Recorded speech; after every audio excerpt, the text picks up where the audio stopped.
Girivardhari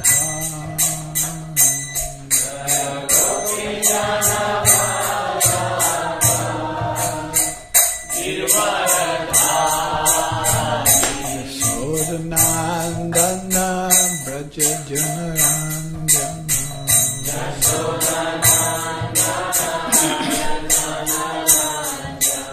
Yamuna Tira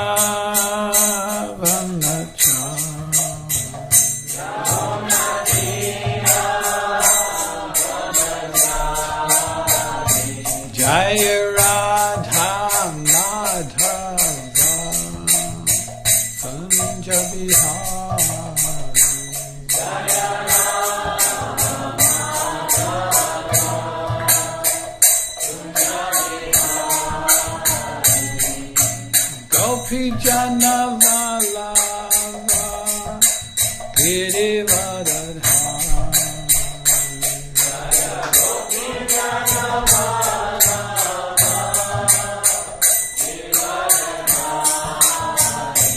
Jaya Gopi Jana Vallabha Girivardhari Jaya Gopi Jana Vallabha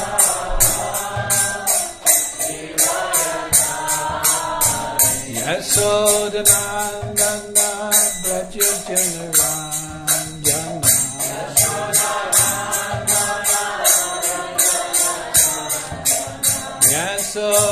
Yashodanandana Braja Janaranjana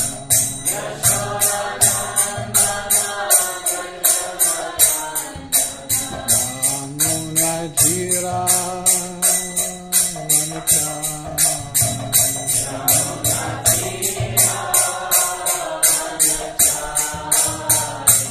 Yamuna Tira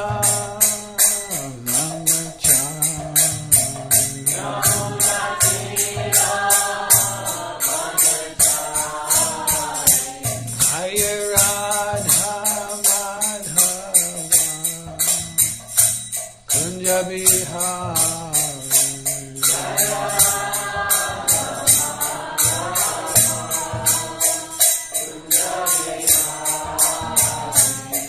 Jaya Radha Madhava Kunja Vihari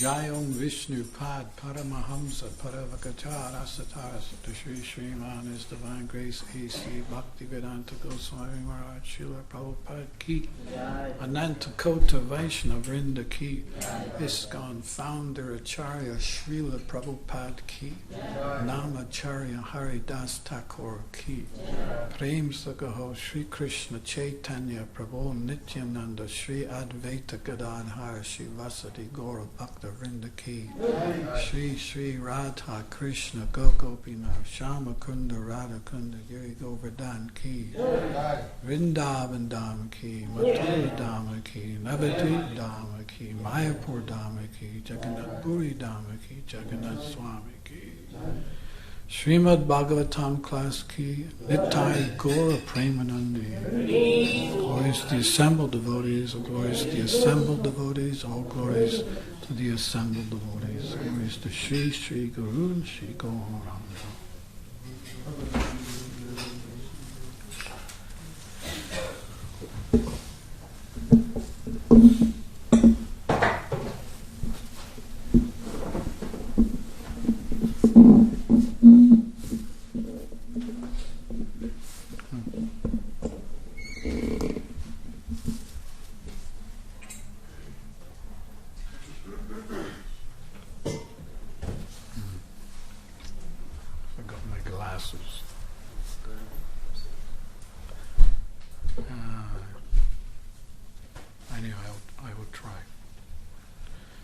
So this morning we are reading from the Srimad Bhagavatam, Canto 11, Chapter 3, text number 25.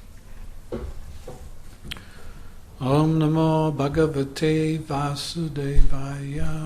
Om Namo Bhagavate Vasudevaya. Om Namo Bhagavate Vasudevaya. Om Namo Bhagavate Vasudevaya. Om Namo Bhagavate Vasudevaya. Om Namo Bhagavate Vasudevaya.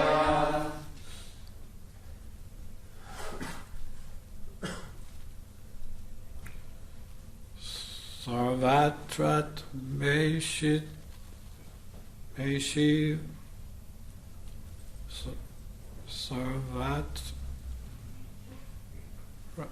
Ratmesh.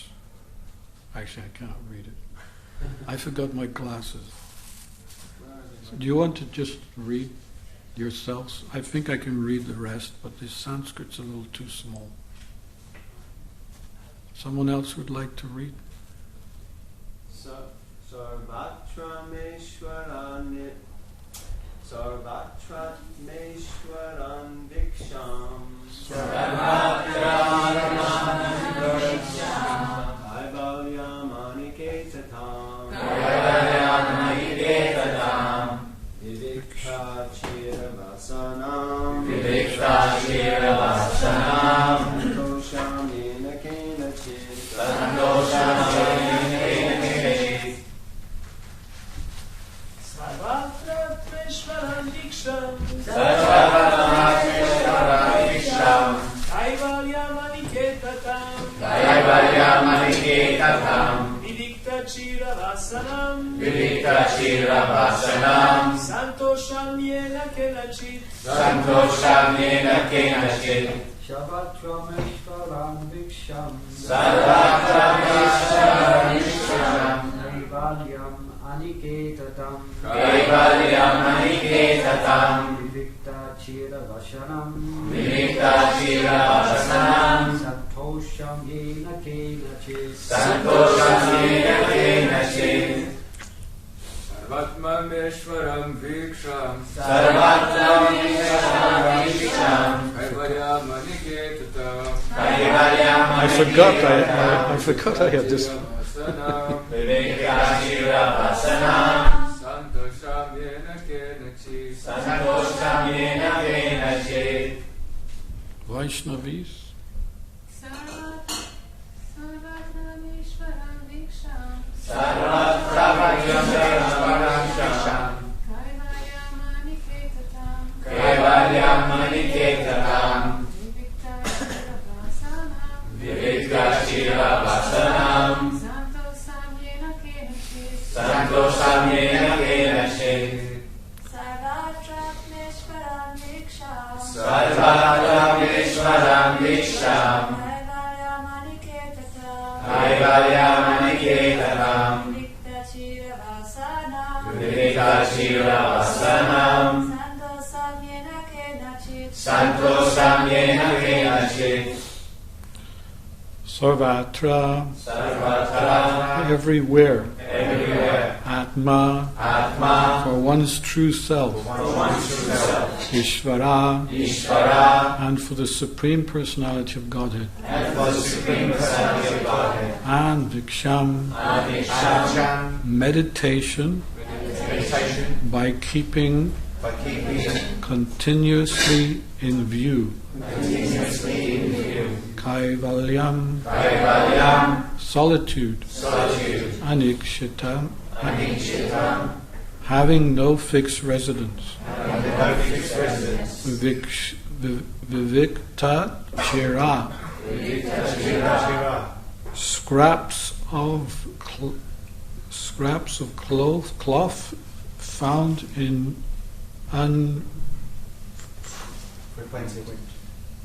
scraps of cloth found in unfrequented places. Vasanam, wearing. Santosham, satisfaction. Yena, Yena kenachit, Yena kenachit, with everything. with everything, Sorry, with anything. with anything. Translation. One should practice meditation by constantly seeing oneself to be an eternal, cognizant spirit soul, and seeing the Lord to be the absolute controller of everything. To increase one's meditation, one should live in a secluded place and give up all false attachment to one's home and household paraphernalia. Giving up the decorations of the temporary material body, one should dress himself with scraps of cloth found in rejected places, or with the bark of trees. In this way, one should learn to be satisfied in any material situation. Srila Prabhupada's purport. Kevalyam, or living in a secluded place, indicates a place free from material disturbances. Therefore, one should live in the association of Vaishnavas, where the common goal is advancement in Krishna consciousness. Especially in the Kali Yuga, if one tries to remain physically isolated from all others, the result will be degradation or insanity. Anikshitatam means one should not be intoxicated by the ephemeral satisfaction of one's home sweet home, which will vanish at any moment by the unforeseen circumstances produced by one's previous activities. In this age, it is not actually possible to dress in tree bark in modern cities, nor to wear mere scraps of cloth. Previously, human culture accommodated those practicing tapasya or penances in the interests of spiritual advancement. In this age, however, the most urgent necessity is for preaching the message of Bhagavad Gita throughout human society. Therefore, it is recommended that Vaishnavas dress with clean and neat cloth, covering the body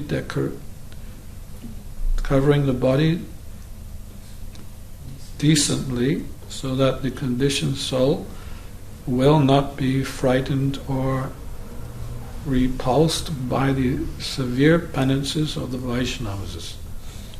In the Kali Yuga, the conditioned souls are extremely attached to material sense gratification, and extreme austerities are not appreciated, but are instead considered abominable denials of the flesh. Of course, austerity is required for spiritual advancement, but the practical examples set by Srila Prabhupada in successfully spreading the Krishna Consciousness movement was that all material things should be used to attract people in Krishna Consciousness. Therefore, Vaishnavas may at times adopt ordinary dress to serve the higher principles of distributing Krishna consciousness. In any case, one should learn to be satisfied in any material situation so as to prepare for the moment of death. According to Bhagavad Gita, at the time of death, the particular consciousness we have created in this life will carry us to our future situation. Therefore, human life can be seen as a type of practice for successfully fixing one's mind on the absolute truth during the severe trials of death.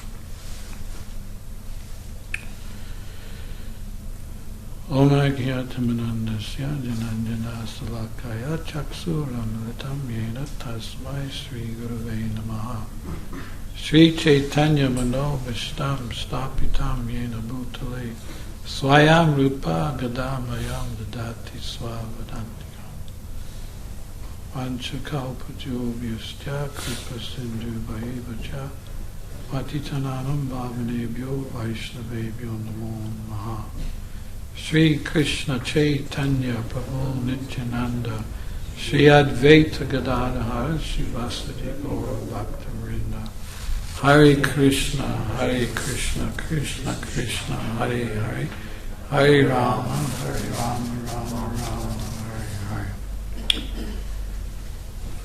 Hare.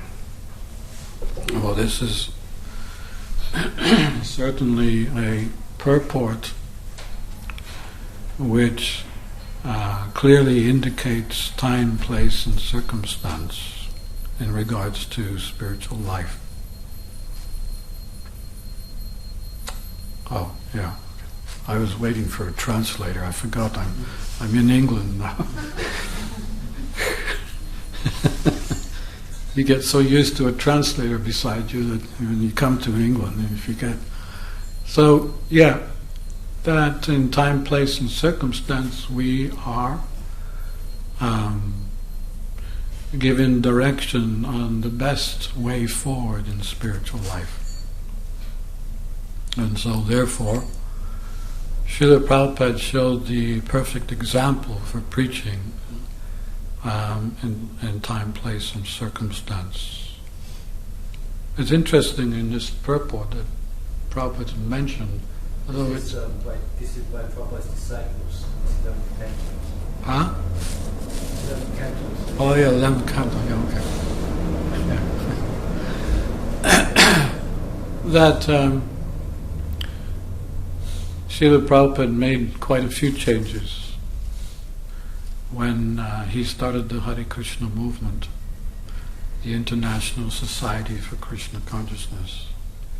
I remember the first Mayapur festival, I was personally there, and at that time Prabhupada invited his godbrothers to the festival, and they were all given, seats, and after Prabhupada spoke, they were asked to say something,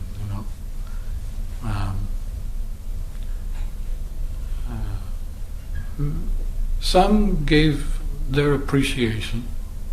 They were very sincere and loyal to Srila Prabhupada, but there were others who were very critical.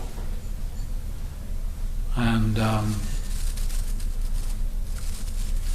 they expressed their concern right openly. And some of the main ones were that in our temples we have mixed male and female living, that our Vaishnavis are given Gayatri mantra. There was a whole list of what Prabhupada did which was not done before. And when it came to serving prasadam, Prabhupada asked Malati to serve prasadam to the sannyasis.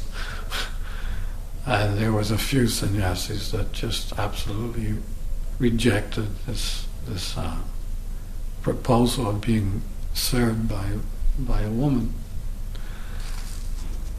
And Prabhupada intervened and said, no, she's all right. She's a Vaishnavi, and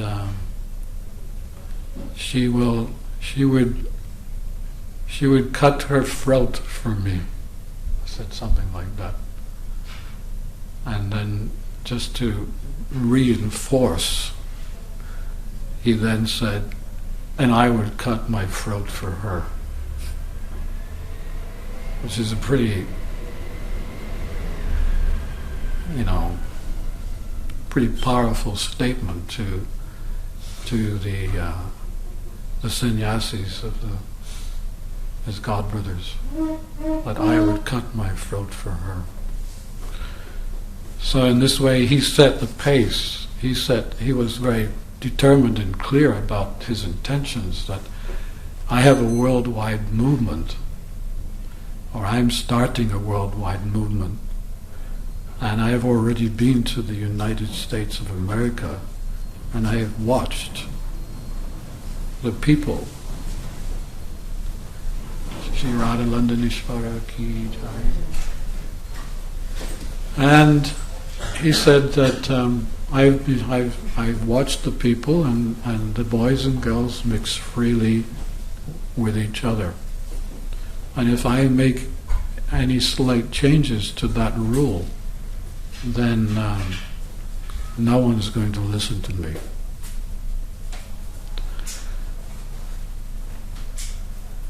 And it was interesting that Krishna Consciousness started with us hippies, because as hippies we had already trained ourselves in austerity. Because here it's mentioning in this verse that austerity is important in spiritual life. But then again, there is austerity and austerity. There's austerity which is explained here, that you go off in a solitude place in the forest, and you wear tree bark and completely depend on the Lord for your maintenance by taking the resources around you. This is austerity to the extreme, but it used to be practiced. In this day and age it's not possible. In our forest, Prabhupada said, is Vrindavan Dham, that is our forest. We can go there and we can spend a few weeks there chanting, reading in Vrindavan, and go on parikram and visit all the different forests of Vrindavan. That is our forest life. Our other forest is within the cities, where there's the forest of illusion. So we can reside in those forests too and spread Krishna consciousness.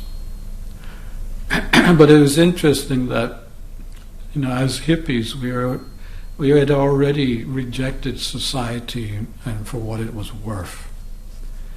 We could see the direction it was going, and what was attempted previously by our parents, who were not happy, even though they had material opulence around them.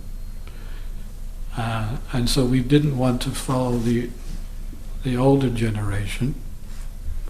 We wanted to start a new revolution in consciousness. And therefore, the hippie movement was launched. And we became quite renounced, to say the least.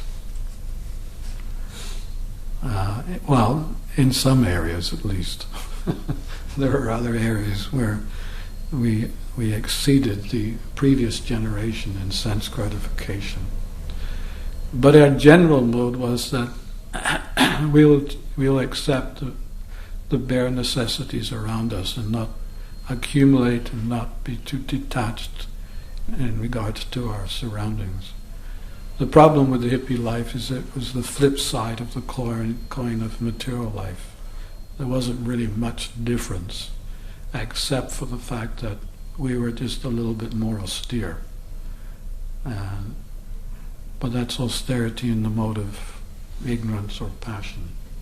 And it didn't really satisfy us either. But at least we were trained in austerity even before coming to Krishna consciousness. And when you think of the austerities, or you may have heard about the austerities that we did in the early days, it was quite extreme. Especially the devotees that went to India. They were preaching first in America or in England, but then we went to India, and the whole ethos in India is the extreme to the ethos we have here in the West. everything about it, the culture, the climate, it was just extreme. And we didn't know how to live in India, and we learned the hard way. We would take juices, cold juices with ice in, which, if you go to India, you should, if you want to take a cold juice, never ever put ice in the juice, because that water is usually acceptable for the Indian belly, but not for the Western one. And often, in so many cases, even though we were enthusiastic to help Srila Prabhupada in preaching in India, we often became sick. And I was one of those who I was in Mayapur, and I became so sick that one day Bhavananda, he was a Swami at the time, and he said, go to Calcutta, we don't want any dead bodies around here. Hey, that's a joke. Oh, lighten up. I thought that was quite funny. But that's how it was in those days. We don't want any dead bodies around here, so we better go to Calcutta. Yeah. And I went to Calcutta. I only stayed there for 2 weeks. But then I was thinking, well, let me go to Delhi and do some preaching in Delhi. And I stayed with Tejas for some time and preached with him. But the heat, the summer heat became so extreme. And my body temperature is already very hot, and a slight temperature increase, it affects me very much. I can take any amount of cold weather, but heat I cannot take. And I came one day to Tejas, the temple president, and I said, Tejas, I need to go back to the West. And he said to me, well, who's going to do your service? And he said, until you find someone to do your service, how can you leave? So again, I just tolerated and tolerated. And one of the other things phenomena that we did in those days is that when we went to India, the temple president in the West would only give us a one-way ticket. So I had a ticket to go to India, but I had nothing to return. And so, I knew that if I was to go to the West without an air ticket, I would have to travel overland. And I couldn't take the heat anymore. It was just so extreme. And then I spoke with the head Bajari, because the temple was on the first floor and the ashram was on the same floor. And Tejas's room was on the first floor. And somehow I had to escape from the temple. And I asked the head Bajari if he could help me one night. So we tied some sheets together, and he lowered me down the balcony. And then he lowered my bag down. This is just the beginning. I mean, this story is extreme. I managed to I had enough money to take a train to Amritsar. And in Amritsar, they have a temple there. It's called the Golden Temple. And there, every day, you can take prasadam. It's offered prasad. So I stayed there for about a week. But then I knew, I couldn't stay there, forever. So I needed to move on. So the next challenge was going through Pakistan. And in Pakistan, the only thing that I could eat was biscuits and Coca-Cola, because there was no vegetarian food. to get even some vegetables. Well, I couldn't cook it anyway, so it was so difficult. And then Iran, Afghanistan was a little bit better, and a little bit better was Iran. And I was hitchhiking most of the way. And then when I got to Istanbul, in Turkey, I had hepatitis. And I was sent to a hospital for 2 weeks in quarantine. And I was there for 2 weeks.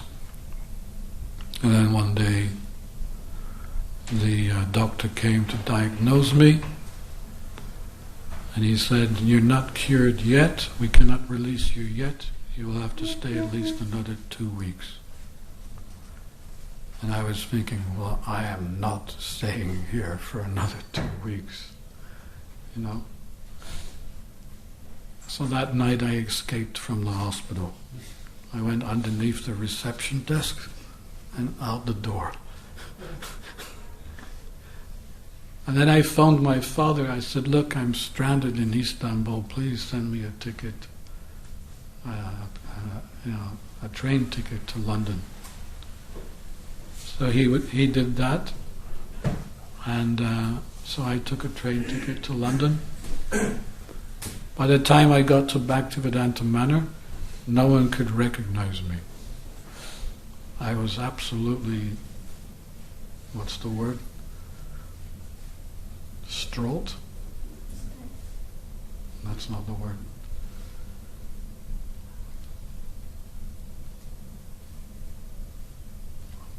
I was finished. I had nothing left in my body practically.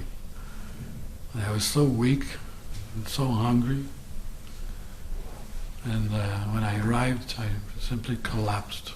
And the devotees took me up to the ashram and looked after me.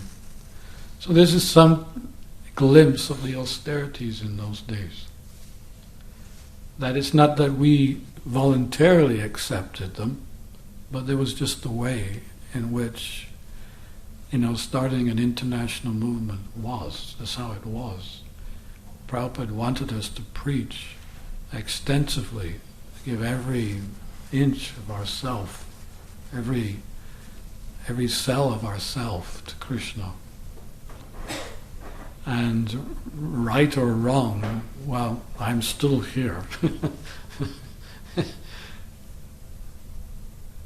I was also sent to Sweden about 1 year after joining. And that was extreme too. I was distributing on the street in Stockholm every day, and in the winter the temperature was 20 below zero and sometimes even more. I didn't understand the language. I didn't understand the people. But there I was, distributing every day on the street. And I remember those days very clearly. Sometimes I would look at myself and speak to myself, and I would say, "Dhirasanta, are you crazy?" I severely, intensely questioned what I was doing. I didn't have enough faith to say that I was definitely going to be a Hare Krishna for the rest of my life. So I was still in very early days. Prabhupada said at least 12 years it will take before you don't ask that question. Am I going to be a devotee or not? Do I want to be a devotee or not? Do I want to get up at 4 o'clock in the morning or not? Do I want to chant 16 rounds every day or not? Do I want to come out on the street 20 below zero to give out books which I don't even know the language and the people or not? But somehow or other, I must have been sincere, and I continued and continued and continued. In fact, I would even say, because sometimes people ask me, what is your secret? You've been a devotee for 44 years or 45 years. What is your secret? And whenever I'm asked that, I think I come up with the same conclusion. There's two reasons why I'm still a Hare Krishna. One reason is that I've always preached. Prabhupada said there should never be a day when you don't offer Krishna consciousness in some form or another to someone who doesn't have. This is what gives us life and soul and happiness within Krishna consciousness. Preaching is life. Preaching is the essence of everything that we're doing to assist Lord Chaitanya in spreading Krishna consciousness. This is what will give us the highest pleasure, Kevala Ananda. We may try to, conjure up so many other ideas of how I should be a devotee, but if you really want Sri Sri Gaur Nitai's mercy, then they will recognize you and they will take personal interest in you when they see that you're sincere to assist them in spreading Krishna consciousness. So, what was I saying? Two reasons. Huh? Two reasons you're in Krishna. Yeah, you want the second reason, right? I'm not sure if I should tell you. Well, the second reason is what I just mentioned, that I've always preached in difficult circumstances. But if you have a choice to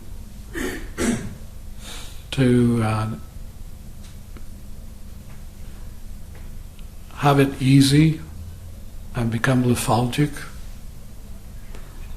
and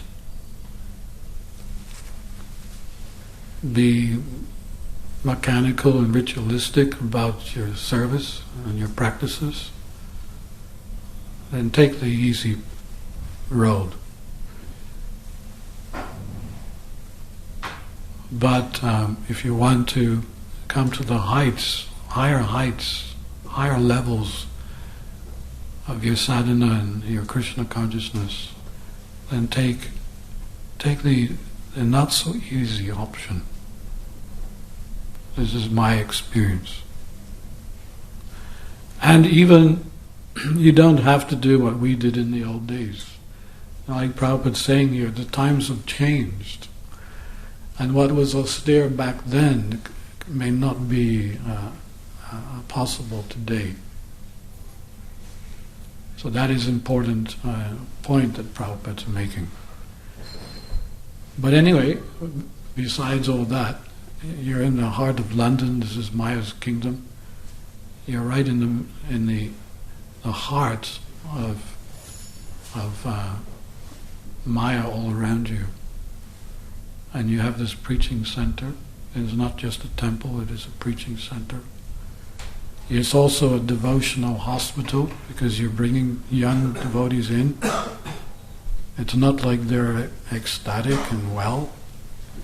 Usually they're uncertain and they're quite sick. So that's another austerity, to try to lift those up in the higher ranks of Krishna consciousness. So not only to make devotees, but to train them.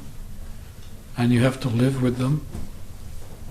I remember the second day I joined, there was a big fight in the temple.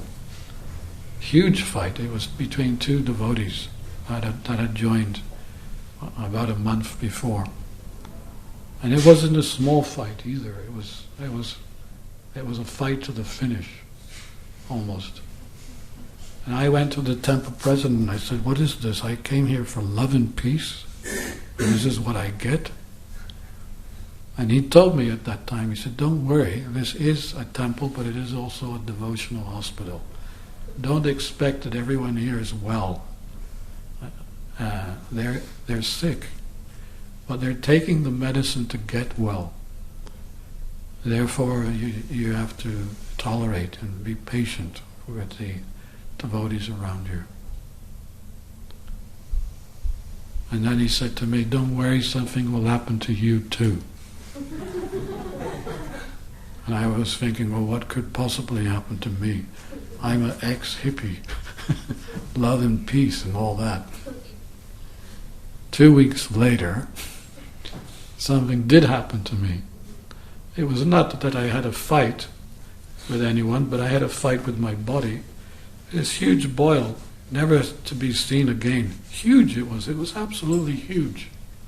Came up on my left hand, and I still have a scar right there to prove. And I came running to the temple president, and I said, what's this? And he said, well, I told you something would happen to you. And he said, don't worry. You know, your body is so contaminated that Krishna is bringing all the contamination to one place. This is Krishna's mercy on you.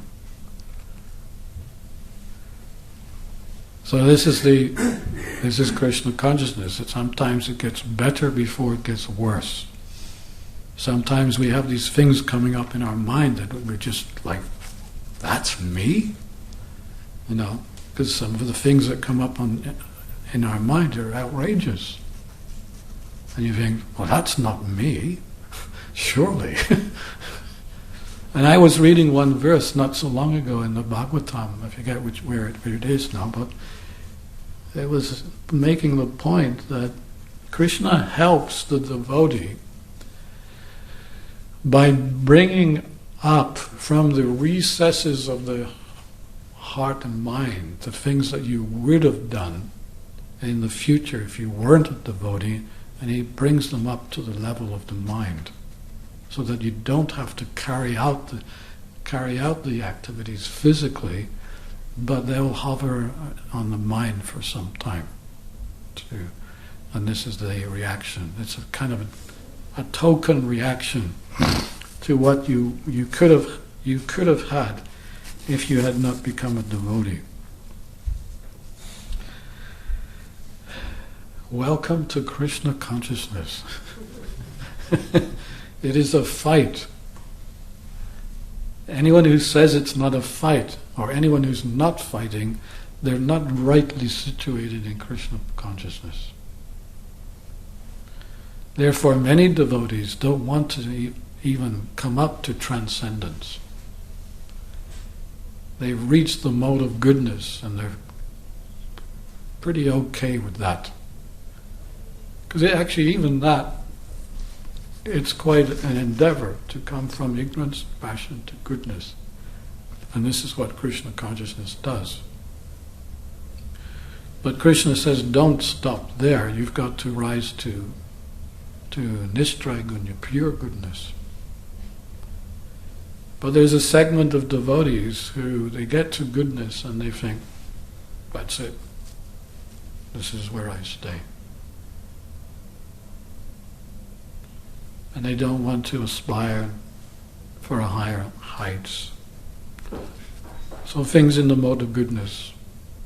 Mention some things in the mode of goodness.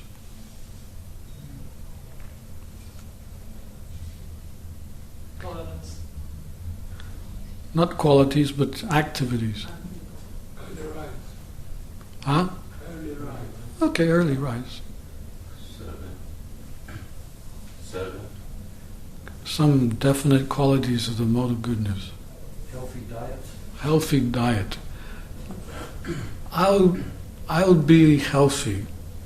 I'll be a vegetarian and healthy. Regarding offering, sometimes I'll do it, sometimes I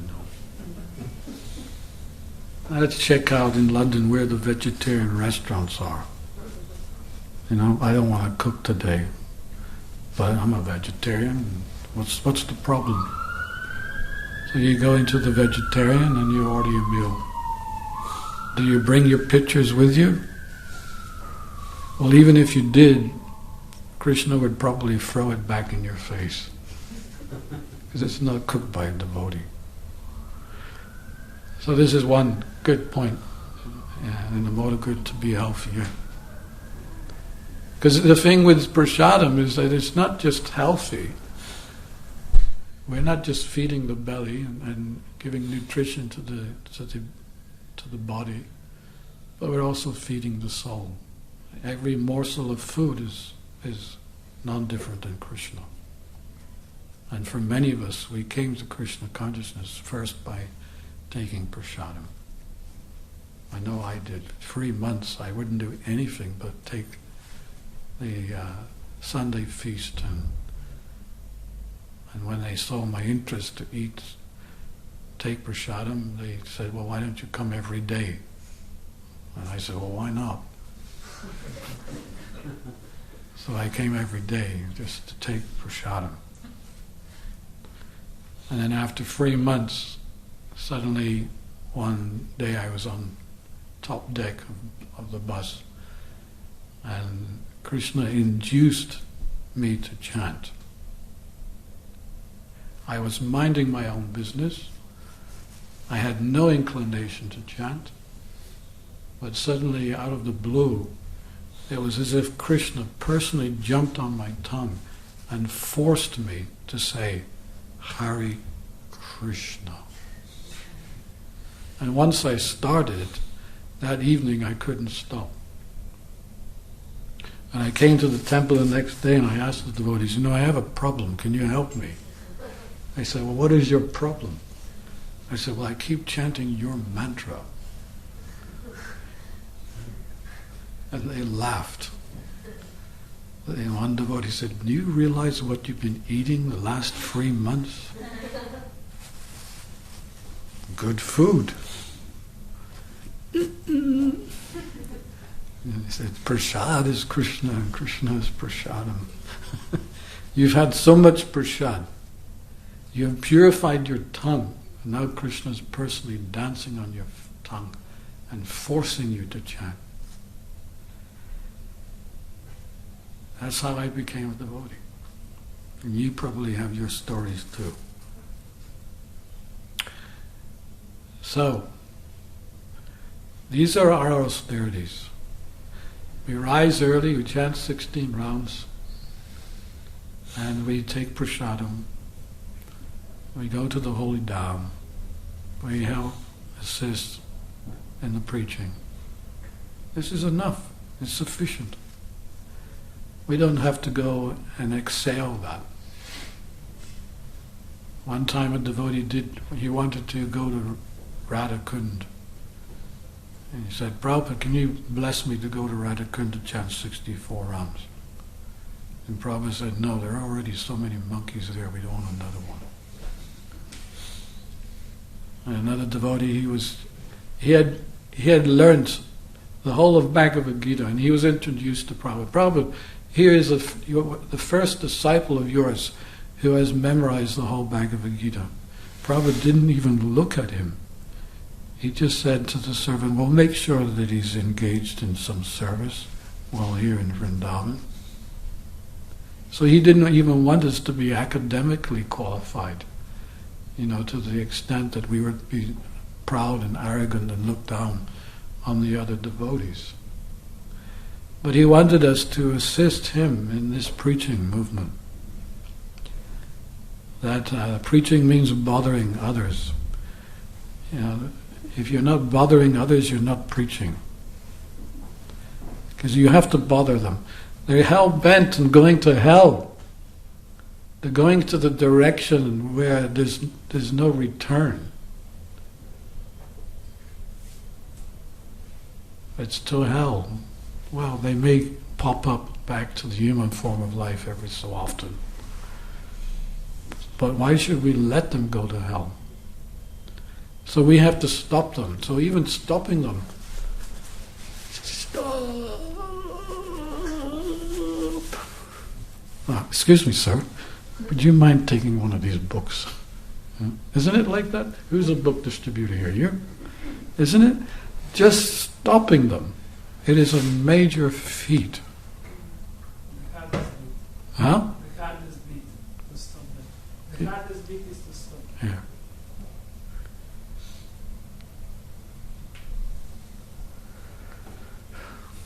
Anyway, there are some verses here which I want to read. This is in the second chapter of Bhagavad Gita. But there's one verse I wanted to read first.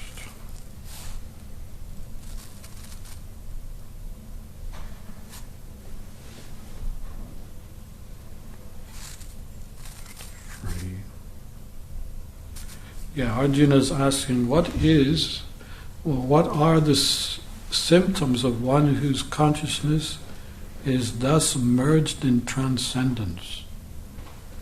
How does he speak, and what is his language? How does he sit, and how does he walk? So these are some of the answers that Krishna gives.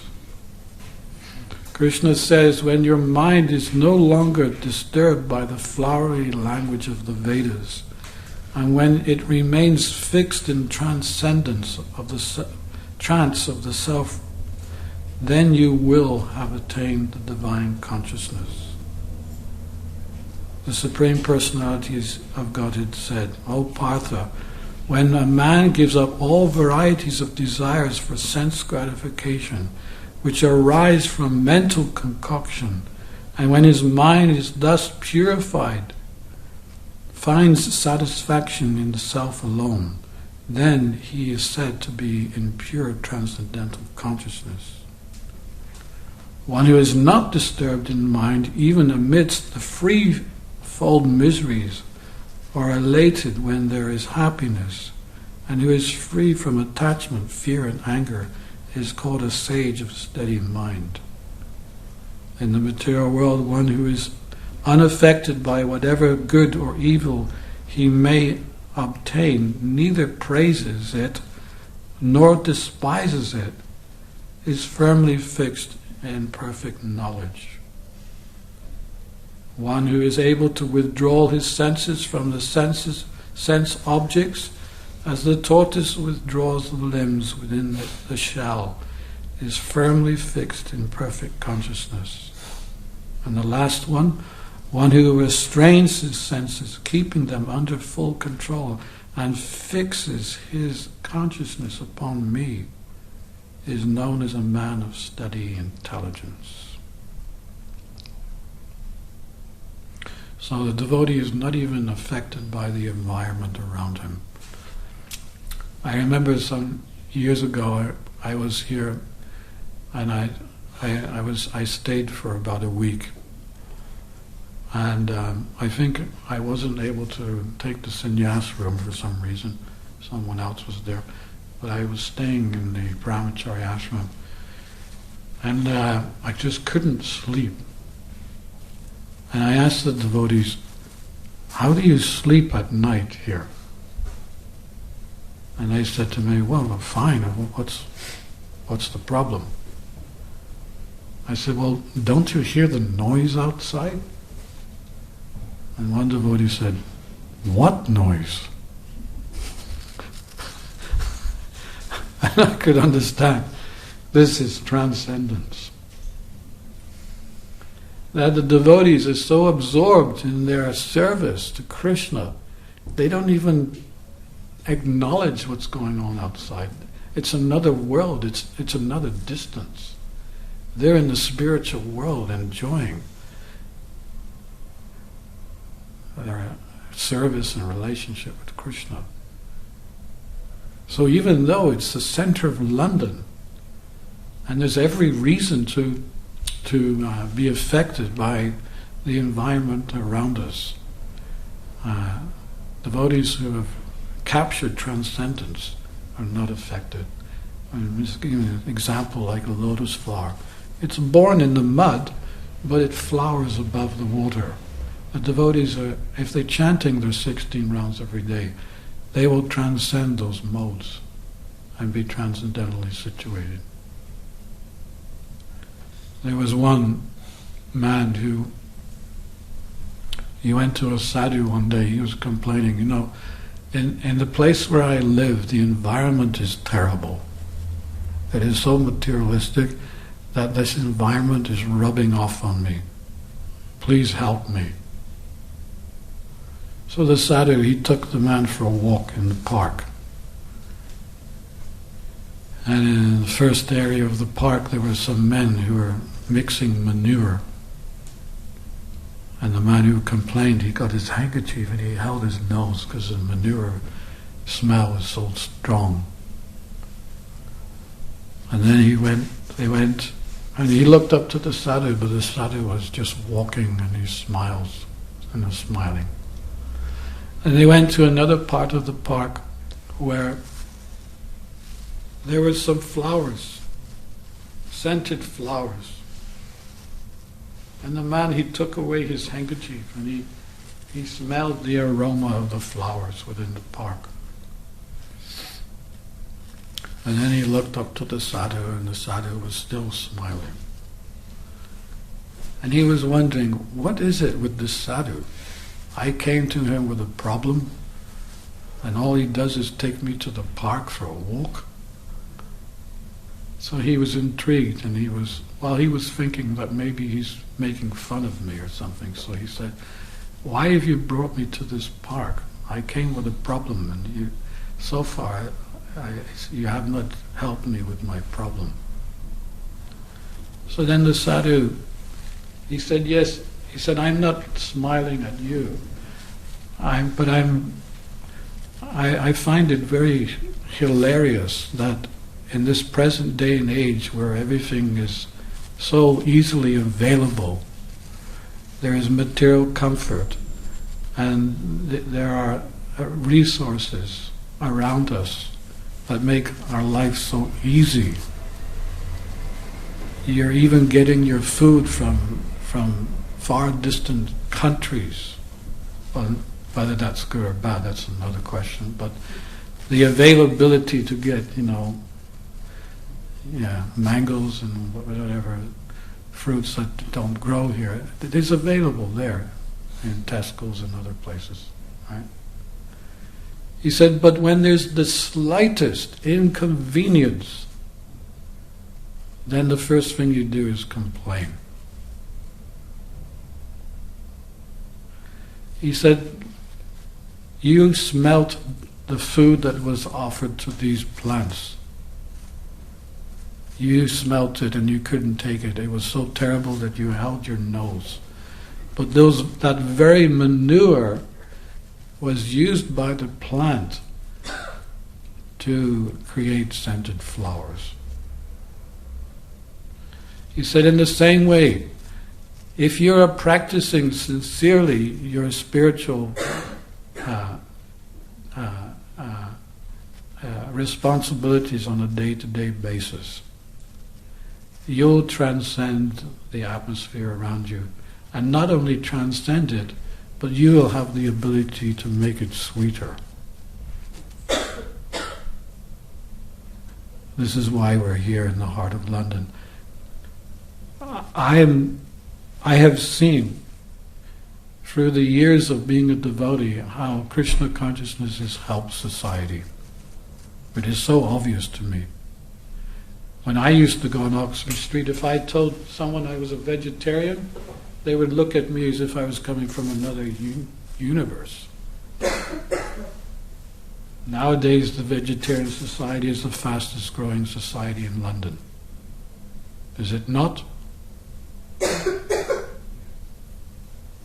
If you mentioned words like yoga, meditation, eyebrows would rise.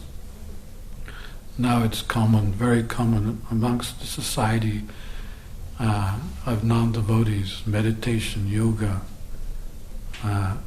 karma, reincarnation. Oh, I don't want to do that, that will give me some bad karma.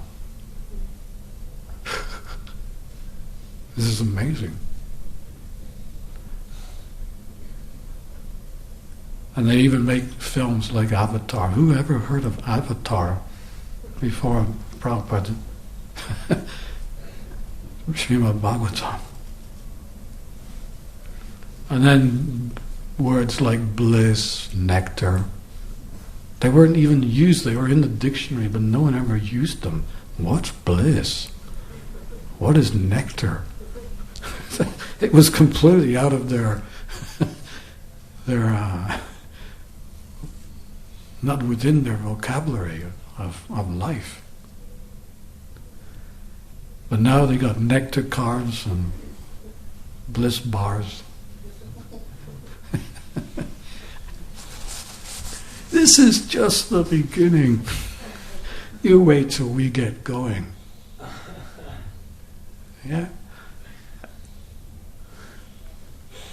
So,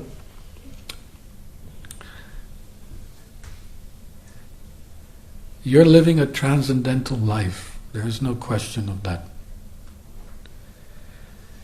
Be happy.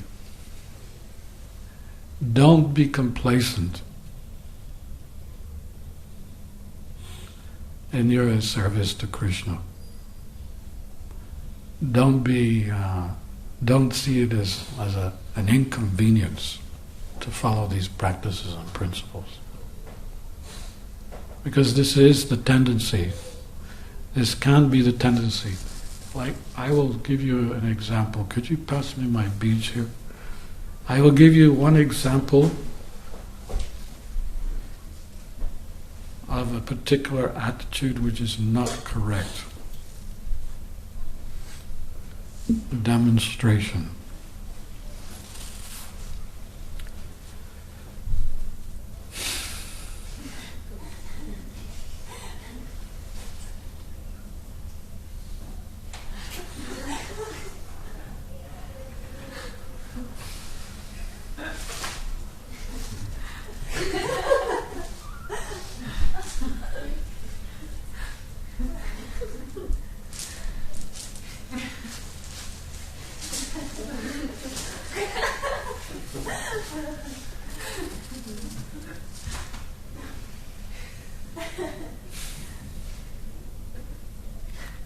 Hare Krishna.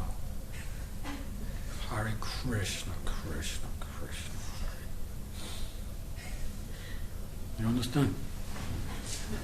It is in the mood of,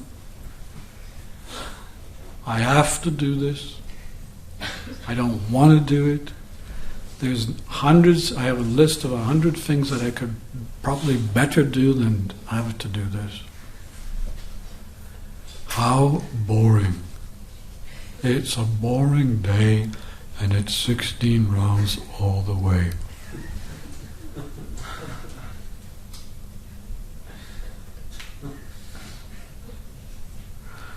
Here's the opposite. Not that I have to chant, but I want to chant.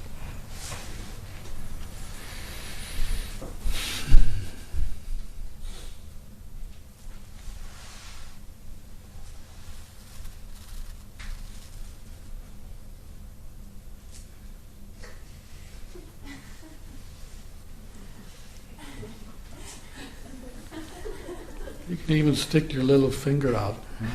You know how the aristocrats, when they hold a cup, they stick their finger out like this. It's aristocratic chanter.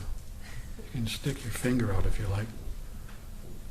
You're an aristocrat of the holy name. Back straight. Posture is very important. If you have a bent back, you have a bent mind, Prabhupada said. Demonstration. Hare Krishna, Krishna Krishna, Hare Hare, Hare Rama, Rama Rama, Hare Hare Krishna, Krishna Krishna, Hare Hare, Hare Rama, Rama, Hare Hare, Hare Krishna, Krishna Krishna, Hare Hare. Is there a difference? Is there a difference? Yes or no? Yes. What is the difference? The attitude. Who said that? You. The attitude is different. And this is what actually I did, because it comes a point in your japa where you think, oh, this is terrible. I've been going like this for years. I've got to make a change. In order to bring your japa up to another level, you need to change your attitude about chanting. And this is what I did. And when I made that change, I started to experience the nectar of the holy name like I'd never experienced before. So it's not that Krishna consciousness is so difficult, because I mean, if you like, you can stand on one leg for 1,000 years, like they used to do in Satya Yuga. It's your choice. But I guarantee you won't last 5 minutes. So what are you going to do? Stand on one leg? Do a Hiranyakashipu austerity? Even he performed austerity for sense gratification. So what to speak of us who are devotees? Prabhupada said, if you see a non-devotee more enthusiastically serving Maya than you are to serve Krishna, you should get up immediately, pass that person, and enthusiastically serve Krishna. This is the proper attitude. There is nothing that's not within our grasp, because we have Krishna, and Krishna will arrange everything for us. He wants the world to change. He's personally come here to inaugurate the Sankirtan movement. It is his desire. It is not even our desire, it's his desire, so surely he will help. If he sees that his devotees are assisting him. And this is what I've experienced over the years. I've seen the world changed. We have made an effort to please Sri Sri Gaurnitai, and they're assisting with this effort, and they're changing the world. How they will change it completely, that is going to be very, very mystical. But we have seen even Prabhupada's endeavor was also very, very mystical. So we can for sure expect more mysticism in Krishna consciousness. It will change. And Prabhupada even made the point it will change. Krishna consciousness will change the world in their darkest hour of material enjoyment. So how that's going to happen, the only thing we can understand is that it'll happen through the Sankirtan movement. So it makes sense that we just assist, do what we can to help and watch the change take place and see the world change for the better, and that we liberate these towns, send them to the Vaikuntha or back home, back to Godhead. Because Prabhupada said that when he was asked, why do we have overpopulation? Usually he would say, well, I'm looking from my plane window, I don't see that there's overpopulation. So much land which is not being used. So it's mismanaged and you're all living in the city. But in this particular time, when someone asked, he said, yes, there is overpopulation. There's overpopulation because no one's going back home, back to Godhead. He said there's no upward mobility, the system's jammed up. Therefore we are presenting Krishna consciousness to the world to give facility for people to go back home, back to Godhead. This is Krishna consciousness. And we are the ones that are going to assist, and we are the ones that are going to benefit from that, more than anyone.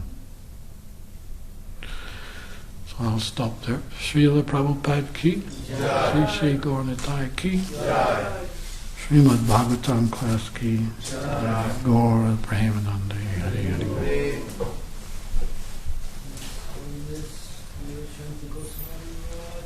Jai.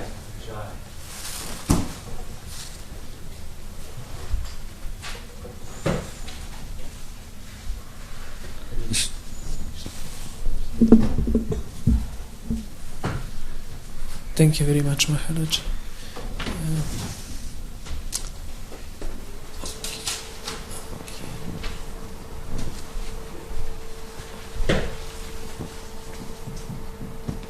Okay, now we will read, as usual, Sankirtan scores from yesterday. So, starting with our shop Closet Krishna in Rochester in Kent, we distributed yesterday 4 medium books and 1 big book and collected 147 Lakshmi points. Haribol! And in Radha's boutique yesterday 18 books was distributed and Radha's boutique collected 228 Lakshmi points. Haribol! And on Street Sankirtan 5 scores were submitted. Starting with Bhakti Gamya, she